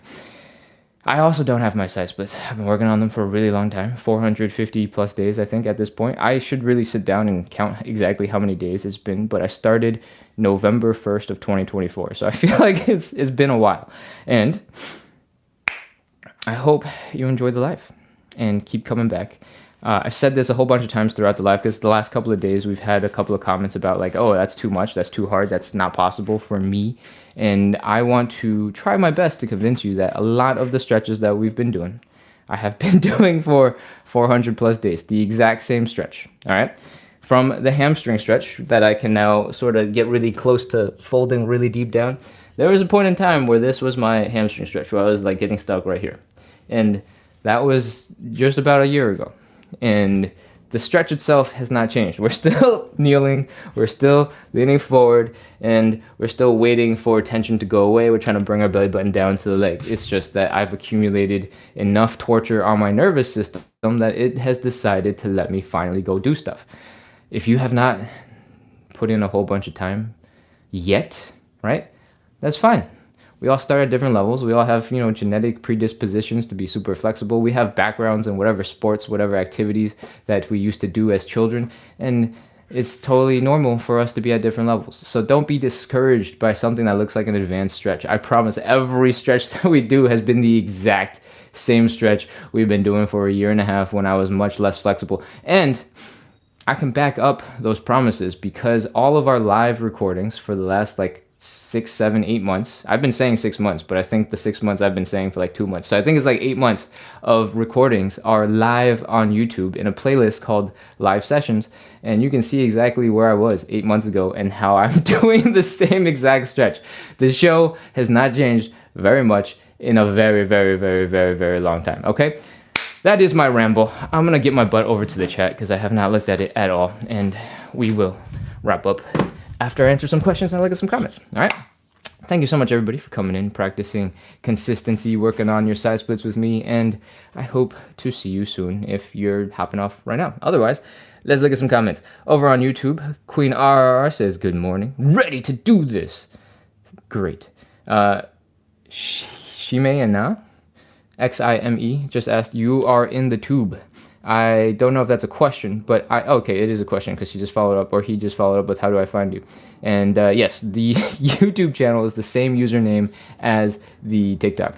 It is splits on the side. So if you go to youtube.com/@ splits, like side splits on the side. Ooh, yes, thank you. Trevor Roxy put it in the chat. Splits on the side. It should take you right over to the profile, and from the profile, you should be able to find the playlist. Is this actual chicken soup? Oh, yeah, you see, I didn't even read this. No, this is not chicken soup. This is coffee. I just woke up 20 minutes before the live started, and I desperately needed an energy boost because we have the live, and I got to keep you guys entertained. I don't know if the coffee actually kicks in before like my energy needs to be up. It's probably not doing that, but it's the emotional idea that I have the coffee. I have my weapon for maximum energy. All right. Catherine Adams Sky says worthy, and Rodion likes feet. Nice. All right. We're going to continue over on TikTok and see what else we got in the comments. Traveler actually sends smileys. Sherry Shake 33 says, okay, LOL. Shimena says, oh, okay, thank you. Oh, is that actually? Oh, I'm sorry. I'm sorry you guys are disappointed. This isn't actual chicken soup at 10 a.m. in the morning. I'm sorry I have failed you. I should have not brought marketing covered mugs into the live. All right. Travel Darcy says same username on Instagram as well. Yeah, if you want to throw me some follows on Instagram and YouTube, the username is the same on all three platforms. Splits on the side, and you can go check those out. I'm going to scroll real quick through some of the chat and see where we're at. Ari says, so inspiring. Thank you. Miss Catchin says, thank you. Thank you, thank you, thank you. Consistency King. Oh, I love it. I love this. Consistency King, I don't know if you're still on, but the whole thing, everything we do is about consistency. All right. The reason why this is a live and not just a random YouTube video is because coming in live forces me to be consistent, and it forces me to be accountable. If I don't show up on any given day, there's just no live, right? And I do questions and comments at the end, so I guess there might be a reality where you could record something and post it as a live, but I answer the questions and comments as they come in, or I mean, when I finally get back to the phone. So it's live, it's real. Have no doubts that I'm here struggling on the floor every day with you guys. Don Suela Garcia says, thank you so much. I enjoyed following on today. Amazing. Awesome. Eridin says, that toe lift is crazy. Thanks, man. I don't know exactly what a toe lift is. Is that when your feet are flat and then you're flexing your toes up? Or is that when you're talking about like doing the calf raise and you come up real high onto your toes? I feel like toe lift is probably going whoosh, with your toesies. But thank you. Okay, let's see. Where we at? I'm scrolling. And the phone is running out of battery. I'm scrolling. Cat G, welcome back. It's good to see you. Says, thank you, Ken. Glad to have finally catched the 9 a.m. Welcome. I'm glad you made it to 9 a.m. as well.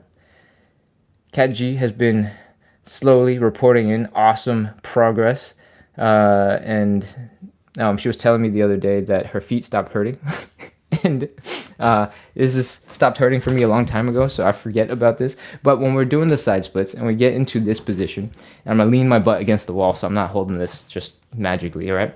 When we get into this super beginner side split position where the heels are down on the ground and all that pressure is in your heels and it really is incredibly uncomfortable, I started in the early days with foam mats on the ground, right? And that gave me a little bit of padding, a little bit of protection.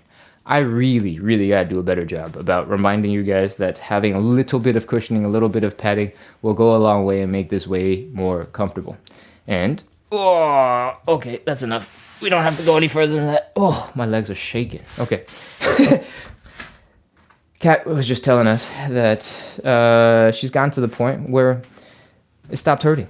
And either she got really deep down and started, using different parts of the heels, so made a bunch of progress in her depth, or her feet learned immunity, like mine have. Again, I've been doing this live for a long time, over maybe a year and a half almost at this point, a year and 3 months, and my feet at some point decided that it doesn't hurt anymore.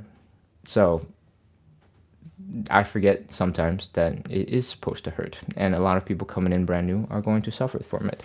And I started this live originally to have like as few pieces of equipment as possible, and then slowly I was like, you need padding, you need to soften things. And I started accumulating soft, squishy stuff. And now it is not nearly as equipment free as it used to be. But you can supplement all of these soft things with like a pair of flip-flops, right? You don't need to buy mats and you don't need that much more equipment. The stool, I think, and the foam floor stuff is the majority of it. All right. Yo, Rick, welcome back. Let's see, where we at? Ari says, Ken, I've missed you. Welcome back. Welcome back, welcome back, welcome back. And let's see. I'm scrolling some more. Looking for some questions, comments, things that I have overlooked because I was way back over there demonstrating movements. And hopefully, I'll be able to answer some questions. If you're wondering how it's possible for me to scroll a ton, it's because the way the owner of the live gets comments and gets like notifications is super ridiculous. Every single person that comes in, I get a notification for, and everybody who subscribes or lives or something, I get a notification for, and then I get invitations to join people as guests so we can co-host a show, and that means I got lots of notifications in between stuff. And if I scroll really fast, I can accidentally invite people. So it is it's a lot. And that's why it takes me a whole bunch of time to scroll. Gigi says, that's great because sometimes I missed the timings. Amazing. I'm glad you got it in today. And I'm glad you were able to hang out. And Travel with Roxy let you know that we have the live recordings recorded over on YouTube at Splits on the side at YouTube. Cool. Okay. Papa says, I'm tired from listening, but I want to do it. I know. It is not easy to jump in. And I try to make it easier by flooding your brain with way too much information so you feel like you know exactly what's happening. And I know there's a balancing point where I'm not sure I'm hitting necessarily, but I don't want you to see a crazy stretch and be like, oh, heck, there's no way I'm doing this, and swipe away and not do any exercise, right? I would prefer if you saw it and you're like, oh, that's kind of cool, and then try it. And then if then you're like, okay, yeah, this is not for me, I'm moving on, by all means, that's cool. That's cool with me. But I don't want you to go, that's crazy, I have no idea how to get into that, and then swipe away without ever giving it a try. So my goal is to explain as much stuff, verbally vomit information at you so that you can go, oh, okay, I can do this, and okay, I can do that, and then give some exercise a try. And most of the stretches that we're doing in general are going to be really good for you with or without the actual want of getting your side splits. Maybe, the actual side splits, maybe you don't have to be doing that. But the hip cars, the first warm-up exercise that we do, is relatively gentle. You strengthen your hips, you strengthen your legs. I'm going to just demonstrate while I talk about them because I'm just sitting on the floor. Hip cars, the first thing we do to warm up, looks like this, and is really good for making your hips a little bit more mobile, sort of lubricating that whole entire joint, working on the little muscles in your legs that never get any use and getting them stronger so that you can have better control and do cool stuff, right? What else do we do? The elephant walks, generally, probably 99% of American society, we got hamstrings that are too tight, right? The elephant walk just looks like this. We add a little bit of movement into our hamstrings. Our upper back, our lower back is just being lazy on the ground, and we're trying to get our hamstrings to loosen up. What else do we do? The Cossack switches might be the best bang for the buck exercise that you could be doing, all right? If you skipped everything else, you should probably keep doing the Cossack switches.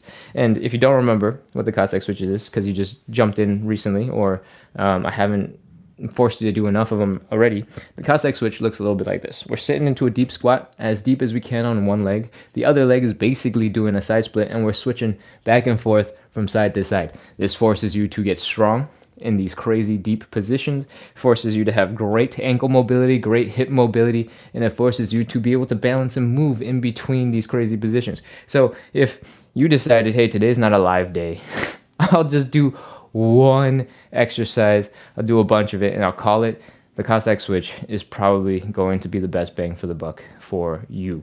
And definitely don't sleep on it, because it's like doing a side split on one leg, it's like doing a deep squat on the other leg, right? This position, your deep squat, is literally identical. So if that hasn't convinced you enough that the Cossack squat or the Cossack switch is great, I got no idea what else to tell you. Papa says, I'm tired from listening. I know, your ears, I talk your ears off. Margaret says, so tired.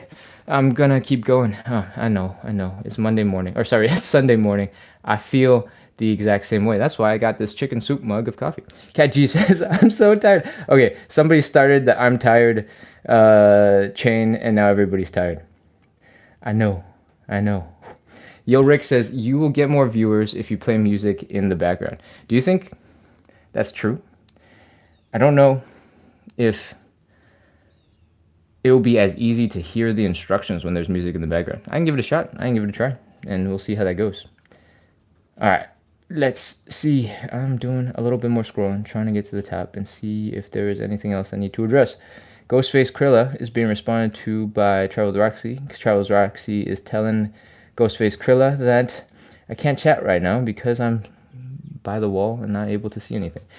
But the question is, what's the best way to sit in a chair to not become stiff? Ooh, okay. So, stiffness, let's talk about that real quick. I don't know if you're still on the live, so I apologize I haven't gotten to your question. But when your muscles don't move, they become stiff. That is basically how that goes. Movement is how you prevent stiffness. So if you have a chair that is just way too comfortable and you're sitting in it and none of your muscles are actually working, they're just chilled and relaxed out, they might not get as stiff as fast. But if you're sitting in a position and it's an awkward position and you're trying to do something and you're like typing away, your muscles are going to get stiff. It's pretty much inevitable. And with anything that you do, if you're stuck in a position for a prolonged period of time, you're going to get stiff. If you're sitting in the car, you're driving for 3 hours for a road trip or something, your calves, or at least, if you're not driving manual, your left calf is probably just stuck there not doing a single thing for 3 hours. That leg is going to be stiff. First step you take out of the car, it's going to be brutal. If you drive on the other side of the street because you're not in the US, I know there's like a really small percentage of us on TikTok that are in the US, more on YouTube, then, ignore the order of the feet in whatever direction you step on the gas and step on the brake, that side. What else? If you sit on a plane, you get super stiff. It's not because the seats themselves suck as part of it, but it's because there's very little legroom, right? Like there's very little space for you to move, very little space for you to adjust. You got a neighbor on the side, you can't lift your leg to do anything. You're just like, and such. So stiffness while sitting is relatively unavoidable. However, there is a whole entire art designed for just that thing. Yoga was designed by monks or by people who were meditating. I don't know if they would actually be called monks. By meditators. And they were designed to help loosen the body so that they could meditate for long periods of time without suffering. So, having a generally really flexible, loose set of muscles helps. And it'll make things better, but I can tell you, you probably will still be stiff after meditating. It just helps make it easier to recover from the meditating. Hope that makes sense. Did I answer the question? Not really. I mean, the real answer to that question is keep moving while you sit, right? If you're sitting on the floor and you're sitting somewhere really uncomfortable all the time, you'll be forced to move, right? Like there's no option to work around it. You'll be like, oh, okay, that sucks. I'll move it. Oh, my butt cheeks hurt. All right, I'm gonna squirm and move to something else. I'm gonna do something different. I'm going to get into a different position. If you're forced to move all the time because you're not comfortable, that movement will keep you less stiff. The forcefully sitting there holding that position for a long time is what causes you to get stiff, right? You don't have to sit on the floor to apply those principles. It's just easier to remember to move when you're on the floor because the floor is hard and uncomfortable. But if you're in a really nice fancy office chair, then you got to figure out some other way to move. I hope that helps. Okay, I'm going to scroll some more. Take a look at some more questions. Mitz says Balaoud. Thanks. Oh, sorry. Mitza Baloud says thanks. All right. I think I've got to the top. Okay, I'm scroll all the way down. Over on YouTube, Catherine says, that's such a nice compliment, making sure you see this. Oh, what happened? I'm scrolling. What's happened? Oh, you're doing an excellent job. Oh, thank you, Gavin. That's very nice. I appreciate it very much. My friend gave me a saying that goes, motion is lotion, keeping your joints and bits supple. Absolutely. Motion is absolutely lotion, and especially for the joints. Your joints don't have blood pumping to it, right? It's not like your skin. It's not like your other organs. They got blood vessels. Nutrients get funneled into those parts of your body, and they heal, they recover, and they do stuff. Your joints do not have blood vessels inside them, because if they did, every time you jumped, a blood vessel would probably explode and you'd be bleeding out, right? That would be really crazy. So what they have instead is called synovial fluid. So there's some nutritious juices in your joints or in the areas of your body, and the only way to get them into your joints, to feed them, to take care of them, to help them heal, help them recover, is by moving your joints. All right. If you're injured and you're like, oh gosh, this is bad, take a little bit of time to recover. That's fine. But the fastest way to recover most of the time is with a little bit of gentle movement and doing what you can do, because that is how you get all the nutritious juices that you're eating into your body actually go into your joints and help them recover and help them go do cool things. So don't sleep on movement. Don't avoid movement for too long when you're trying to recover from an injury. And motion is indeed lotion for your joints, not for your skin. Maybe a lot of motion helps you sweat, and that sweat helps to clean out your pores, and that's kind of like lotion. I don't know what I'm talking about. All right, I'm scrolling. Continuing on to the other comments on TikTok. Let's see. Travel Doctor says, I noticed that if I don't include the @ symbol, I don't find channels. I assume you're searching on YouTube, you're searching splits on the side and not finding the account. If you add the @ symbol, it will help. @ splits on the side. And I think that is all. Oh, okay. Ghostface Krilla says, is hip mobility tied to erectile dysfunction? What exercises help with immediate flow to the area? Yo, I got no idea. I have absolutely zero idea how those things are related. But actually, there is most definitely a whole bunch of big pressure points in the hip that can block off blood flow. But I don't think that it would be related to ED, because if you had no blood flow into those parts of your body at all, your legs would stop working and it would not be good. But right here on the side of the hip, if you put a palm right here and you push real hard, you probably couldn't do it to yourself, but you could probably do it to somebody else if you're massaging or something like this on either side of the hip, and you hold a whole bunch of pressure there, you can completely stop blood flow into this whole entire leg. And the same for the chest, I believe, like right around here. If somebody puts a whole bunch of pressure into your arm, right sort of above the armpit and in between the chest muscle, the pec, and the shoulder, right around here, you can stop a whole bunch of blood flow from going into the arm. And that only takes like 10 seconds for your arm to start going numb. So there is blood flow that could be interrupted, but I have no idea, and I don't think that is what's going to cause the problem. But I don't know. The short answer is I don't know.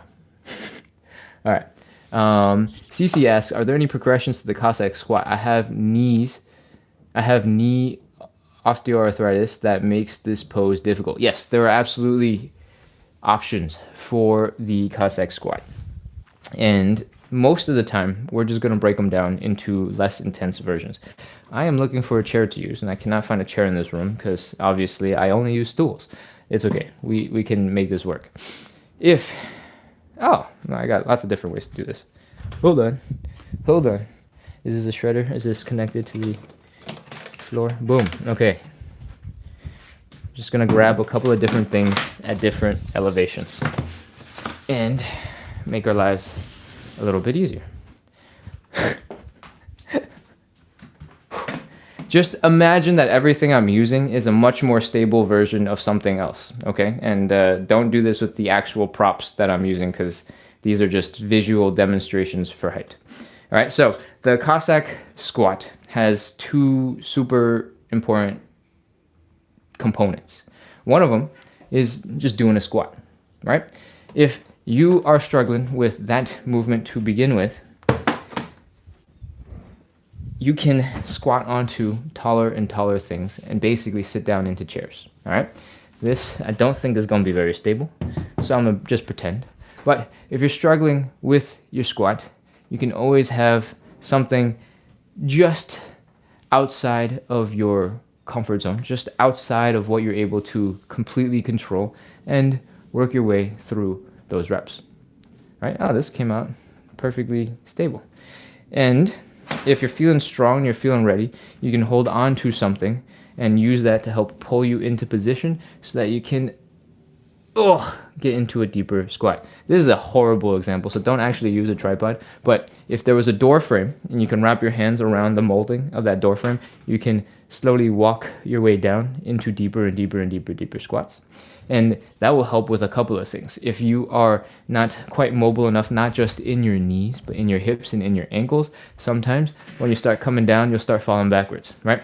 Holding onto something with your hands helps to keep you pulled forward so that you get pulled into this position where you are in deep squat.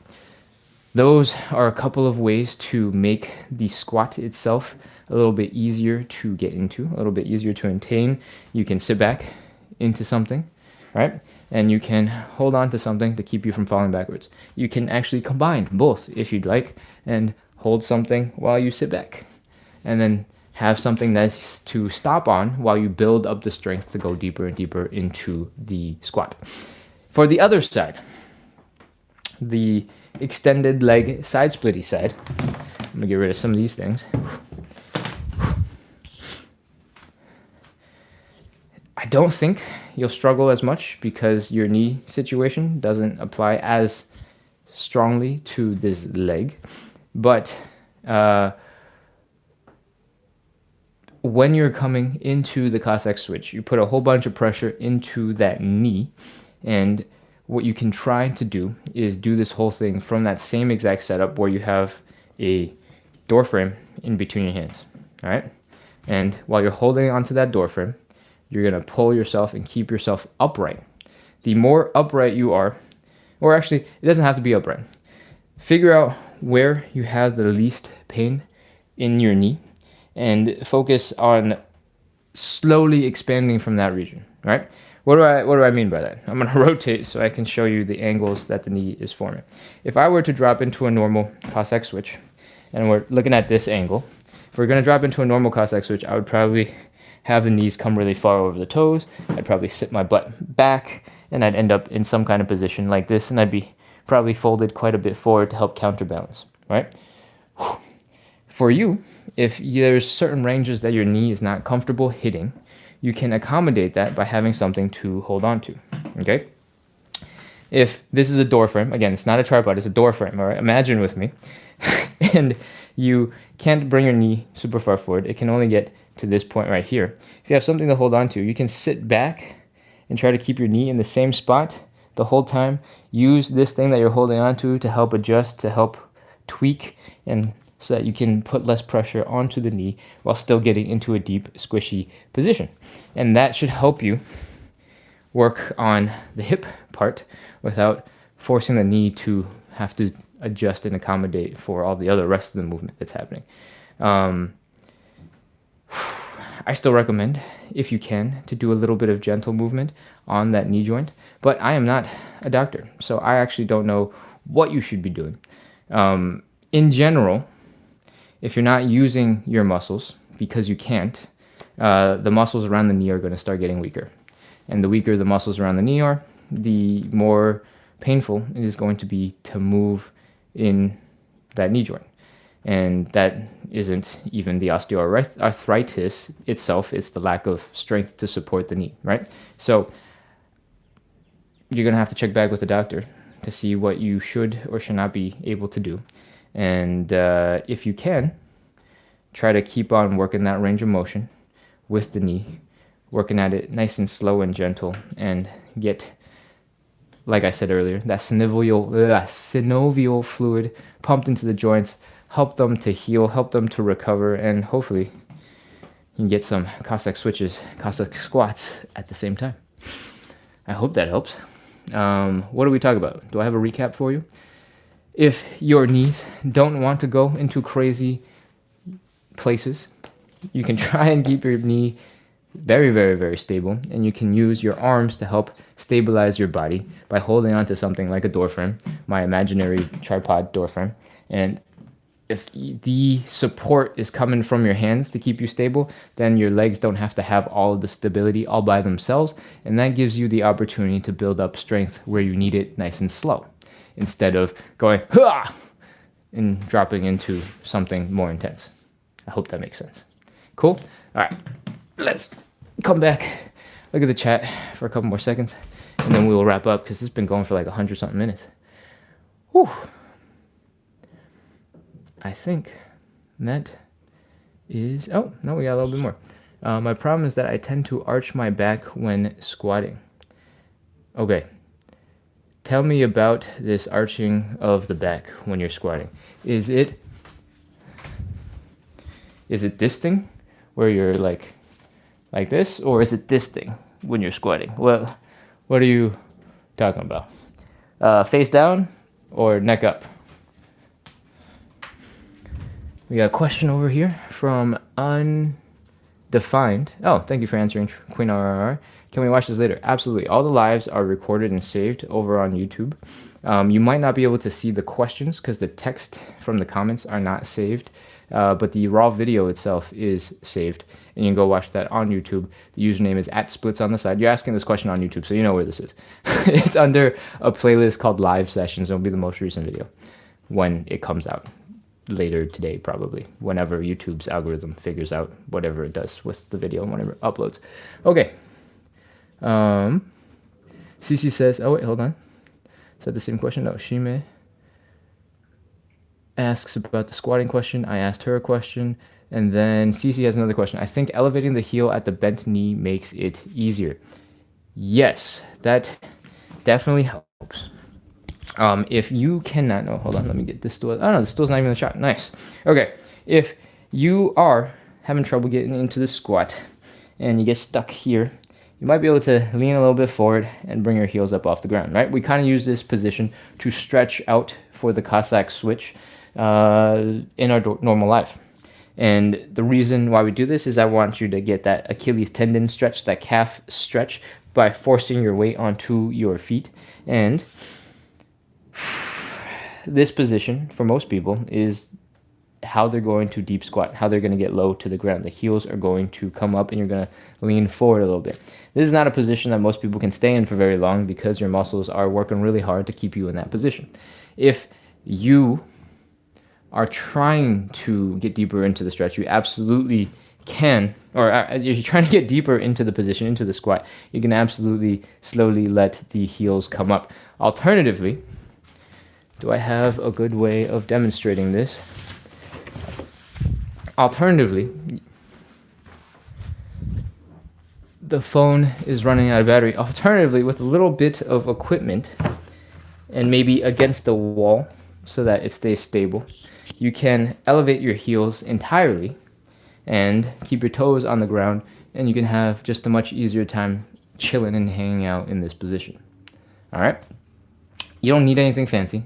If you got old textbooks, you got a couple of old dumbbells even, as long as you can get your heel hooked on and it's slightly elevated, that should be plenty to do the exact same thing as you raising your heels. We're just stepping on something so that the heels are elevated. And this is not some crazy fancy idea. Squatters now, at a lot of gyms, you'll see they have something that sort of is like a triangle that you can sort of change the height of the triangle, and that is basically designed to help people who have less ankle mobility to be able to get into the right position to come up and down in a squatting position with like a barbell. And you can take those same principles, apply it to body weight stuff, and chill with your heels down like this. This does indeed help with the Cossack squat as well. So if you wanted to do it back and forth, but you could probably only do one leg at a time because the other leg, when you transition, is going to have a little bit of a difficult time getting into that elevated position. Is there anything else I got? I think that's everything. Let's go. Oh, oh, oh. Catherine says, the equipment I used for this first session was a broomstick, a mat, and 2-foot step stool because it's a little taller for starting out. Great. That is exactly how I imagined the live starting, because I didn't want to buy very much equipment to like make this look super cool. And I also really wanted people to realize that the things in your house are plenty to get you started and get you into your little fitness journey. And so I appreciate, Catherine. Thank you for reminding us that a broomstick, a mat, and a 2-foot step stool is all you need. This is, I'm pretty sure, a $12 step stool that I've owned at this point for like 7 or 8 years. And at one point it was just to get stuff off shelves because I'm short, but now it is pretty much almost exclusively used for side splits. Right? I also have a 2-foot stool somewhere. I don't know where that one is. Clearly I don't use it very often. But whatever is being stored really up high where I need the step stool, I just don't have to go get those things very often. So now the stools are just here for stretches. I think that's it. I think we're ready to wrap up. I'm gonna come back over, scroll one last time. CC says, step on a block. Yes, stepping on a block helps. But depending on what you're stepping on, if it is too squishy and is too foamy, it might just like squish your ankles all over the place. So this is a good demonstration for a couple of seconds, but if you're planning to like spend a ton of time here, make sure it's relatively firm and is relatively stable, all right? Because if it's too squishy and it's like an old sneaker where like if you lean to the side, it'll keep on squishing off to the side and there's no support, that block will not be doing you that many favors, all right? So it might be better for you to use something a little bit more structurally sound. So if you get to a 5 below and you find some of their cheap dumbbells for something, that might be better because they're not going anywhere and they're not going to flex and get weird underneath you. All right. If you need a more concrete example of this idea that I'm talking about, like too much foam is bad, if you have done Pilates on like a thicker mat and then you've tried to do like yoga on a thicker mat that's like super squishy and soft so that like when you roll on your back it doesn't hurt, that extra squishiness and that softness makes it way harder for you to balance on your ankle because every time you lean, the foam completely compresses wherever your weight is, and then you have to compensate and you're going backwards, and then once you've gone back, the foam squishes that way, and all of a sudden you're just going like this the whole entire time you're trying to do a stretch. So if it's too squishy, if it's too foamy, it's just going to compress wherever you lean, and that's not going to help you. All right, so chances are you can find something firmer than a yoga block. I just happen to have one really conveniently available for the demonstration, and these are pretty firm. But if you're making up stuff, you're finding random things at home to use, go for more stable, go for more solid, more durable things. All right? Boom! I think we're done. We're ready to wrap up. Hey, Ian, thanks for the roses. I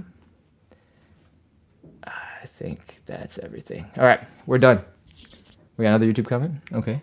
When I lift my knee front, my back and waist feels tight. When I lift my knee, oh, okay, I think I see what you're talking about. You're saying when you lift this knee up in the front, your back and waist feel tight. That is not abnormal. I imagine if you were doing a hamstring stretch, you'd also feel a whole bunch of tension here in the low back. Is that true? What else? Let's see. Waist and back are tight. Are you feeling anything in the front? Because if this muscle, your hip flexor, is weak, it'll struggle to lift your knee up, and then the rest of your body will try to compensate a little bit. And that might be the waist you're talking about. Let me know, and I will see if I can refine my answer. Super squishy chew trend took me long to figure out. What do you mean by that, Clee? I don't wear super squishy shoes because I like to have the ability to control my feet and what they're doing. As you know, if you've been here long enough to see the toe stuff that I was doing for the final calf raises at the end, the joint checks, So I don't really know what you're talking about, but super squishy shoes can be ultra comfortable. And then when they lose their squishiness, they lose their firmness and the ability to bounce back. You tend to start getting a little bit lopsided, and it takes a little bit of adjusting to figure out how to use them. I need supportive sole on shoe, not squishy instability. Cool. Yeah, squishy instability is not bueno, but supportive soles could be very useful. So good. Good. I'm glad we're on the same page. I was like, wait, what are we talking about? What are these super squishy shoes? Blue Mermaid says, hurt hip slipping on ice, now walking a lot hurts it. Any suggestions for stretches? Ooh, okay. I had a family member who had a similar situation, and they had rehab, but I don't remember any of the rehab that they did, so I'm hesitant to just make up stuff on the spot for you. If you hurt your hip falling on the ice, what do I recommend that you do to help with walking normally? How long were you taken off trying to recover from this? And how... doesn't open up a whole can of worms. That doesn't make any sense. I don't really have an answer for this.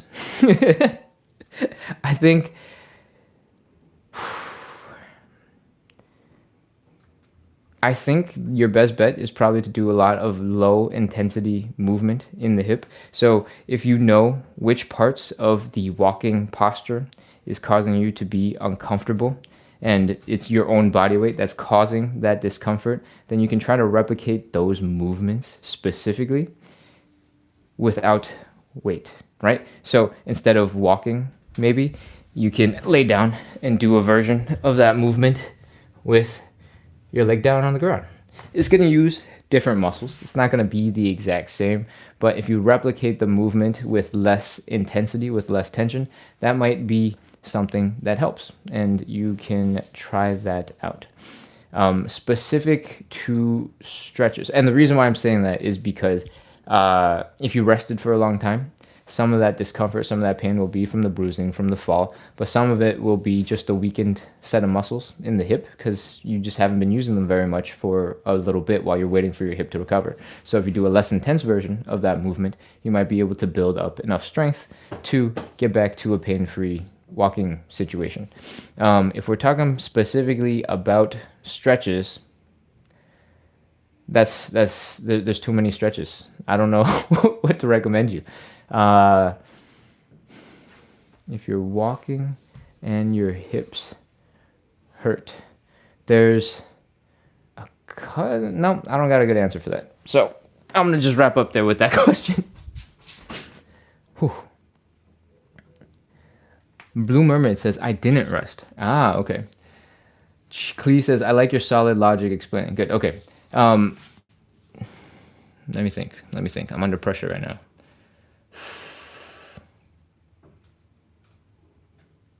If you didn't rest, you're still moving. Maybe what you need is a little bit of rest, but I stand by the gentler version of the movement that is causing you pain. I think some of the pain that you could be experiencing is that your muscles are really stiff, right? After an injury, after something happens, it tends to be the case that your body starts babying the part that's injured. And you do this naturally when you start limping, right? You're like, oh, I don't want to put weight on that leg. And then you start having the limp. And what happens, just like Dr. House on that TV show did, after years and years and years of faking a limp, he started developing a real limp in real life, and that was not good for his health. All right, so at some point, you won't need the support, but your body is still working way too hard to support you. So I imagine that some of the pain that you're experiencing is some of the muscles in your hip, in your leg, working super overtime, trying to baby and protect whatever just got slammed, whatever just got injured. And now a muscle that should not be as strong, should not be working as hard as it is working super overtime, and that is contributing to the pain and the sensation that you're feeling because it's really, really, really, really, really, really tense. I can't tell you anything more from across the internet, but if you start poking around and you start feeling around and see if there's one side of your hip that feels really tense somewhere and the other side is not nearly as tense, you might be able to identify what that muscle is. And then once you figured out what that muscle is and where it is, you'll have a much better chance of stretching it out. But that stretching is only going to give you temporary relief because your muscle has already been trained to be flexing really hard and be super tense. So you sort of kind of have to focus on strengthening the muscle that is not moving well. If you haven't taken a break and you're just struggling to walk without pain right now, I don't know if that muscle actually got weaker. So I think my abilities to talk about this have just hit a wall. I got some general principles about stretching and tension and what happens when you injure yourself, but I think that's all I got. Cool. I hope that is helpful, and I hope you find somebody who can give you better advice. All right. Undefined US 1220 never answered my question about where specifically they're feeling the back and waist getting tight when they lift the knee. So we're going to let that go. And I think that is finally all of the chat. All right. Oh man, we're 2 hours deep. If you had fun, if I gave you some valuable information, if you enjoyed the workout and the relaxation after while we sat down and just chilled talking, I hope you hit subscribe and I hope you hit follow and I hope you keep coming back. The point of this live is to practice consistency, right? It's not about the most fastest, the most intensest, adjective workout that you can get. It is about practicing consistency so you can make steady progress towards your goals, right? And we do that by doing basically the same workout every single day at 9 p.m. It's currently not 9 p.m., it's 11 a.m. And that's because on the weekends we do a bonus live at 9 a.m. And this one has just gone, I think, the longest ever. Yeah. We do this every day to practice consistency, build a little bit of community, make the suffering that we do on the floor a little bit more fun so that we can move better, so that we can get into our side splits eventually. I'm getting close. It's happening. I think in the next couple of months I'll be there. So come along, stick around for the journey, and I hope you enjoy the life. I'm wrapping up. I got to go be a normal human for a couple hours. And then we got to be back for the 9 p.m. live. All right? I'll see you guys soon. Closing out. Goodbye, goodbye, goodbye. Here's the end now button, and here's that.